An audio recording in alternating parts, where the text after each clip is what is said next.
नमस्कार, मी पंजाब डक 10, 11, 12, 13च्या दरम्यान या 4 दिवसामध्ये काही काही भागामध्ये पाऊस पडणार आहे. तुरळक ठिकाणी पावसाचा अंदाज आहे, काही काही ठिकाणी जोरात पडणार आहे. म्हणून हा अंदाज सर्व शेतकऱ्यांसाठी सांगणार आहे की एक भुवनेश्वर जवळ असलेला एक कमी दाबाचा पट्टा ते छत्तीसगडकडून मध्य प्रदेशकडून इकडे गुजरातकडे जात असल्यामुळं महाराष्ट्रामध्ये काय होणार आहे, नागपूर, भंडारा, गोंदिया, चंद्रपूर, वर्धा आणि त्याच्यानंतर अमरावती ह्या परिसरामध्ये काय होणार, ह्या 2-3 दिवस तिकडं पाऊस पडणार आहे.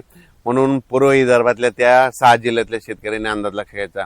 म्हणजे पूर्व विदर्भामध्ये 6 जिल्ह्यामध्ये 10, 11, 12, 13 तारखेपर्यंत पावसाचा अंदाज आहे. म्हणून हा त्यांनी शेतकऱ्यांनी अंदाज लक्षात घ्यायचा. तसेच 9, 10, 11, 12, 13च्या दरम्यान महाराष्ट्रात देखील तुम्हाला सांगू इच्छितो, मराठवाड्यात देखील परभणी जिल्हा, लातूर जिल्हा, बीड जिल्हा, जालना जिल्हा, संभाजीनगर, त्याच्यानंतर हिंगोली, नांदेड या जिल्ह्यामध्ये काय होणार आहे, खूप काय मोठा पाऊस पडणार नाही. दुपारपर्यंत ऊन पडेल, पण ह्या 4-5 दिवसामध्ये काय होणार आहे, तुरळक ठिकाणी विखुरलेल्या स्वरूपाचा पावसाचा अंदाज आहे. म्हणून परभणी, लातूर, बीड, धाराशिव, जालना, संभाजीनगर, हिंगोली ह्या शेतकऱ्यांनी अंदाज लक्षात घ्यायचा. त्याच्यानंतर राज्यात आपण कोकणपट्टीकडे वळू. तर कोकणपट्टीकडे मात्र आजपासून ते 14-15 ऑगस्ट पर्यंत तिकडे मात्र पाऊस सरी थोडा चालूच राहील. म्हणून हा अंदाज सर्व शेतकऱ्यांना लक्षात. नाशिककडे देखील पाऊस थोडाफार चालूच राहील, सरी चालू राहील. म्हणून नाशिक जिल्ह्यातील शेतकऱ्यांना अंदाज लक्षात. नंदुरबार, धुळे आणि जळगाव जिल्ह्यातल्या शेतकऱ्याला सांगू इच्छितो की 12, 13, 14च्या दरम्यान तुमच्याकडे देखील ते कमी दाबाचा पट्टा वरतून जात असल्यामुळे गुजरातकडे जात असल्यामुळं तुमच्याकडं 12, 13 आणि 14 ऑगस्टच्या दरम्यान तिकडे तुमच्या इकडे तुरळक ठिकाणी वेगवेगळ्या भागात जोराचा पाऊस पडेल. म्हणून हा अंदाज लक्षात घ्यायचा. विहिरीला पाणी येणारा असा पाऊस सध्या तरी महाराष्ट्रात नाही. म्हणून हा अंदाज सर्व शेतकऱ्यांनी लक्षात घ्यायचा.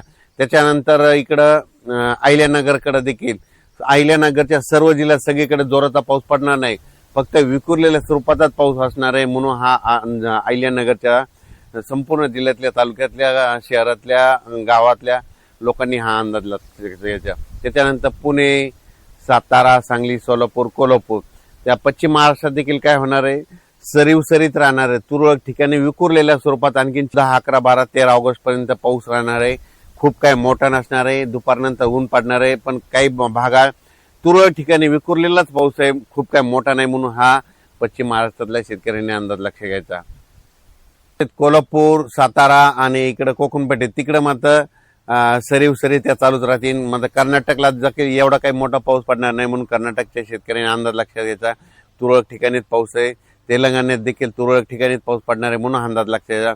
फक्त एक कमी दाबाचा पट्टा भुवनेश्वरहून आपलं इकडे मध्य प्रदेशकडे जात असल्यामुळं विदर्भातच पाऊस पडणार आहे. ते पूर्व विदर्भात, मग वर्धा, नागपूर, भंडारा, गोंदिया, चंद्रपूर, त्याच्यानंतर यवतमाळचा काही भाग आणि अमरावती, तसेच नंतर मोर्शी, असं करत परतवाडा, इकडं जळगाव, जामोद, इकडं जळगाव, रावेर, धुळे, नंदुरबार ह्या पट्ट्यामध्ये जात असल्यामुळे ह्यामध्ये 11, 12, 13च्या दरम्यान तिकडल्या भागातच म्हणजे मध्य प्रदेशच्या बाजून महाराष्ट्र जे लगतचे जिल्हे, तालुके येतात त्या शेजारच्या तालुक्यामध्ये पाऊस पडणार आहे. म्हणून हा अंदाज लक्षात आहे.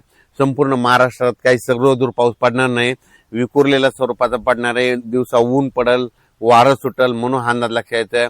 सप्टेंबर, ऑक्टोबर मध्ये मात्र सप्टेंबरच्या पहिल्या आठवड्यात मात्र महाराष्ट्रात विहिरीला पाणी येईल असा पाऊस पडणार आहे. पुन्हा मात्र धरण क्षेत्रात वाढ होणारा पाऊस, परतीचाच पाऊस असणार आहे. म्हणून हा अंदाज सर्व शेतकऱ्यांना लक्षात घ्यायचा. त्याच्यानंतर 15, 16, 17 ऑगस्टच्या दरम्यान एकदा राज्यात पाऊस आहे, पण ते सर्व दूर नाही.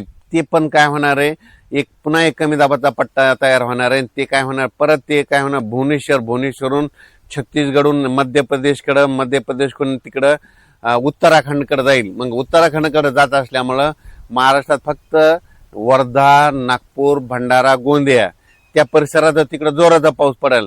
आणि तिकडे पाऊस पडत असल्यामुळं महाराष्ट्रात फक्त सरी तुरळक ठिकाणी 15, 16, 17 ऑगस्टच्या दरम्यान विखुरलेल्या स्वरूपाचा पाऊस पडणार आहे. असा मोठा पडणार नाही. म्हणून अंदाज लक्षात. फक्त मात्र विदर्भात, पूर्व विदर्भात ते पाऊस असणार आहे.